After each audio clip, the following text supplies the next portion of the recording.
اور تاجروں سے سوالات کیا کرتے تھے، خریدو گے کیسے، بیچو گے کیسے، قرض کیسے لوگے، قرض کیسے دو گے، اگر جنس کے بدلے جنس یعنی گندم کے بدلے گندم یا چاول کے بدلے چاول، پرانے زمانے میں اس قسم کی خرید و فروخت ہوتی تھی کہ لوگ کھجور لائے ہیں، چاول لے رہے ہیں، اجناس کا باہمی تبادلہ، اگر وہ کر رہے ہو تو طریقہ کیا ہوگا، اور اگر نقد پر بیچ رہے ہو تو طریقہ کیا ہوگا۔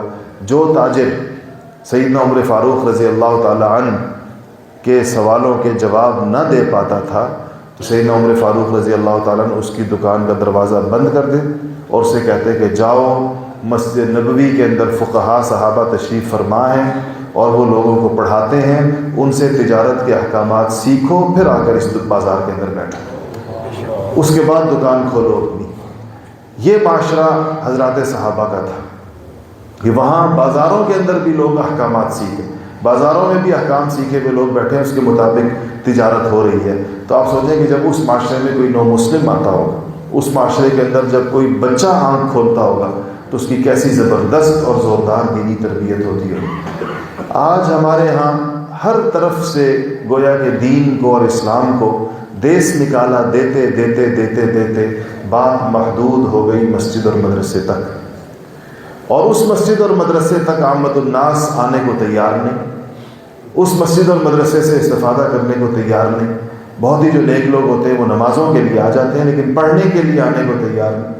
کل وقتی تعلیم نہ صحیح، میں نہیں کہتا کہ دنیا کے تمام لوگ مدرسوں میں کل وقتی داخل ہو جائیں گے، آخر یہ کاروبار زندگی بھی چلنا ہے، لوگوں نے ہر کام کر اپنی ضرورت کا دین سیکھنا تو ہر ایک کے ذمے ہے کہ اپنی ضرورت کا دین، چاہے وہ علم سے تعلق رکھتا ہو یا چاہے وہ عمل سے تعلق رکھتا ہو، اس کو ہم نے محدود کر دیا اب مسجد اور مدرسے تک، اور پھر مسجد اور مدرسے تک بھی ہم عوام الناس کی رسائی اور ان کا جانا اور آنا ہر گزرتے دن کے ساتھ آپ سمجھیں کہ کمزور ہوتا چلا جا رہا ہے۔ نئی نسلوں کا خدا جانے کیا نوعیت ہوگی ان کے تعلق کی آنے والے 50 سالوں میں، آنے والے 100 سالوں میں۔ یہ یہاں تک صورتحال کیسے پہنچی؟